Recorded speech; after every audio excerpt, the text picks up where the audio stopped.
인간 관계에서는 친밀하고 깊은 우정을 나누다가도 작은 일로 마음이 상해 관계를 끊어버리는 일이 일어납니다. 우리가 좀 더 건강한 인간관계를 유지하기 위해서는 요나단과 다윗의 견고한 우정을 통해서 배워야 합니다. 서로의 처지와 상황이 다름에도 불구하고 다윗과 요나단이 깊은 우정을 유지할 수 있었던 그 비결은 무엇이었을까요? 오늘 본문은 사무엘상 20장 12절부터 23절이고요. 그 중에서 12절부터 16절까지 읽겠습니다. 요나단이 다윗에게 이르되 이스라엘의 하나님 여호와께서 증언하시거니와 내가 내일이나 모레 이맘때에 내 아버지를 살펴서 너 다윗에 대한 의향이 선하면 내가 사람을 보내어 내게 알리지 않겠느냐. 그러나 만일 내 아버지께서 너를 해치려 하는데도 내가 이 일을 내게 알려주어 너를 보내어 평안히 가게 하지 아니하면 여호와께서 나 요나단에게 벌을 내리시고 또 내리시기를 원하노라.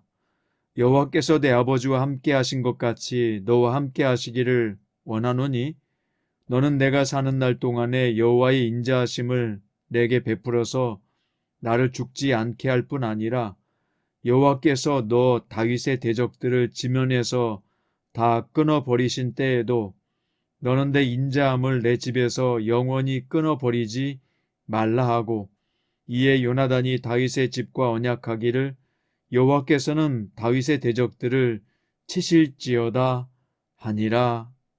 아멘.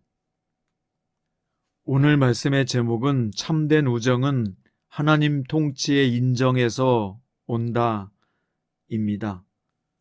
유유상종이라는 사자성어가 있죠. 사람들은 주로 자기가 가진 조건들과 비슷한 사람들을 찾고 그들과 친밀한 관계를 맺습니다. 학식이나 재력, 때로는 외모나 성격을 따지기도 합니다.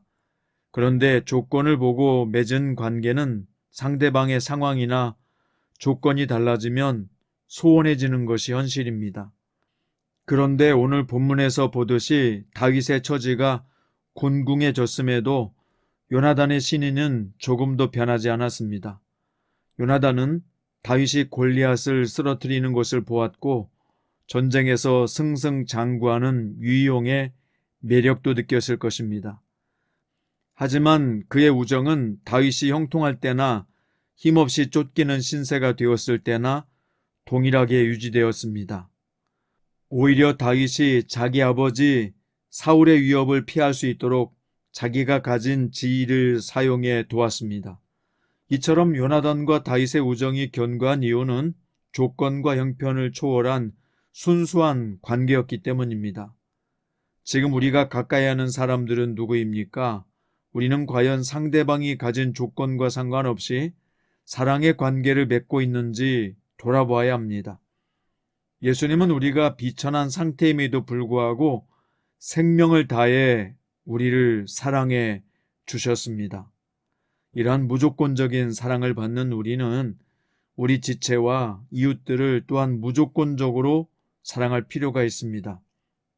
그렇게 예수님의 순수한 사랑 안에서 맺어진 우정관계야말로 어떤 상황에도 흔들리지 않는 견고한 친밀함을 유지할 수 있게 합니다. 다윗과 요나단의 우정은 결코 인간적인 호감으로만 맺어진 관계가 아니었습니다. 그들은 하나님을 향한 깊은 신뢰를 가진 신앙인들이었습니다. 특히 요나단은 다윗이 하는 일마다 하나님이 함께 하심을 보면서 하나님이 사울의 가문이 아니라 다윗과 그 가문을 선택하셨다는 것을 깨달았습니다. 그리고 다윗을 선택하신 하나님의 주권에 기꺼이 순종하면서 다윗에게 하나님의 인자를 자신의 집안에 베풀어 줄 것을 당부했습니다. 이처럼 인간적인 이익이나 명예를 뛰어넘어 하나님의 뜻에 순종할 수 있는 믿음이야말로 견고한 관계의 필수 요소입니다. 조독삼과 이자익은 한 집안 주인과 머슴이었습니다. 그들은 신분상으로는 도저히 가까워질 수 없는 관계였습니다. 그런데 두 사람이 믿음을 받아들이고 신앙인이 되자 참으로 아름다운 관계로 변했습니다. 어느 날 두 사람이 모두 장로 후보가 되었고 머슴 이자익이 먼저 장로로 선출되었습니다.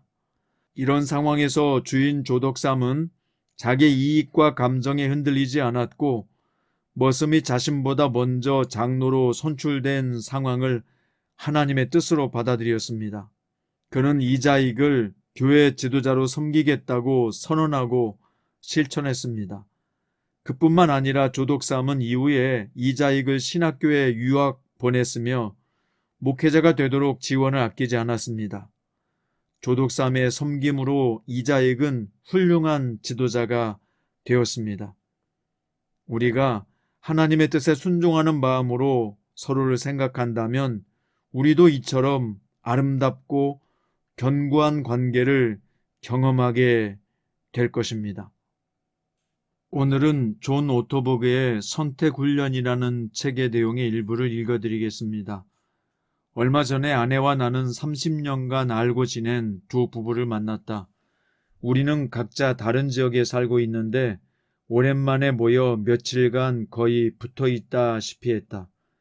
그 며칠 동안 나는 관계의 열린 문을 확인하기 위해 서로가 서로에게 모든 것을 솔직하게 이야기하는 시간을 여러 번 추진했다. 나에 관한 이야기를 할 시간이 오자 그들이 이런 요지의 말을 했다. 우리도 친밀함을 좋아합니다. 그런데 가끔 당신은 친밀함을 강요합니다. 자연스럽게 대화가 흘러가게 놔두지 않고 자꾸만 질문을 던지고 집요하게 대답을 요구합니다. 그리고 당신에 관한 말도 너무 많이 합니다. 당신이 대화의 중심에 서려고 할 때가 너무 많아요. 나는 어리둥절한 표정으로 그들을 쳐다봤다. 모두 내가 30년 넘게 알고 지낸 사람들이었다. 그 중에서 한 부부는 청소년 시절부터 친하게 지낸 친구들이었다. 그 순간 이런 생각이 들었다. 나한테 이런 식으로 말하지 않는 5 친구를 새로 사귀어야겠군. 나중에 이 일에 관해 아내와 오랫동안 이야기를 나누었다. 우리는 약간 옥신각신했고 어느 순간 아내는 이렇게 말했다. 여보, 나도 당신 친구들이 좋아요. 하지만 가끔 당신은 자신밖에 모르는 것 같아요. 내가 당신의 세상으로 들어와 당신의 일에 관심을 갖고 당신의 친구들과 어울리기를 바라면서 당신은 내 세상으로 들여오려고 하지 않죠. 그 순간 내가 말로는 진실과 정직, 진정성을 중시한다고 말하면서 나에 관한 진실은 듣기 싫어한다는 것을 깨달았다. 내게 용기 있게 진실을 이야기해 줄 수 있는 사람이 곁에 없다면 나에 관한 진실을 알 수 없다. 당장은 고통스럽더라도 나의 성장을 위해 사랑으로 진실을 이야기해 줄 사람들이 필요하다. 하나님은 우리를 열린 문의 모험으로 부르신다. 그 문으로 들어갈 때 우리는 단순히 새로운 땅으로 들어가는 게 아니라 새로운 존재가 된다. 여러분, 그렇습니다. 나에게 진실을 말해줄 수 있는 친구가 있다는 것, 그것이야말로 진정으로 그 사람이 친구가 있다는 뜻이요. 진정으로 복을 받은 인간관계를 유지하고 있다는 뜻입니다. 사랑하는 성도 여러분, 참된 우정은 하나님의 통치를 서로 인정할 때 오는 것입니다. 그렇게 참된 우정은 하나님의 통치를 인정할 때 성장하고 유지되는 것입니다. 다윗과 요나단처럼 말입니다. 말씀의 결론입니다. 인간적인 조건을 따지며 만나는 관계는 상황에 따라 깨지기 마련입니다. 우리가 상대방의 인간적인 조건에 좌우되지 않고 서로의 관계 가운데 하나님의 통치를 온전히 인정할 때 우리의 관계는 감정과 조건을 넘어 변함없는 사랑의 관계로 발전하게 될 것입니다.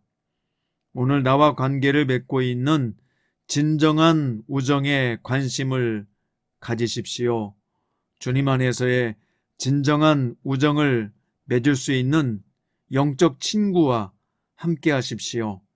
그리고 그들과 함께 하나님의 통치를 온전히 인정하십시오. 주님 안에서 통치를 인정하고 맺어진 관계는 오래된 나무처럼 아름답게 성장하게 될 것입니다. 참된 우정의 관계가 여러분과 저와의 관계요, 우리 모두의 관계가 되시기를 주님의 이름으로 축원드립니다.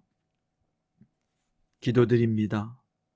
사랑하는 주님, 이 세상은 참으로 외롭고 때로는 고독하고 힘든 길입니다.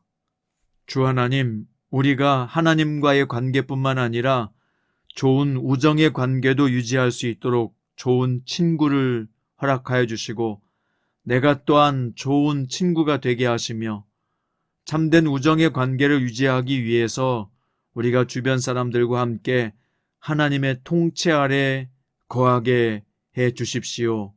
저와 성도들과의 관계와 우리 서로와의 관계가 주님 안에서 영원히 아름다운 관계로 발전할 수 있도록 오늘 또 하나님의 통치와 섭리로 저희를 주장하여 주시고 우리의 관계 속에서 악한 사탄이 틈타지 못하도록 막아주시고 보호하여 주시옵소서.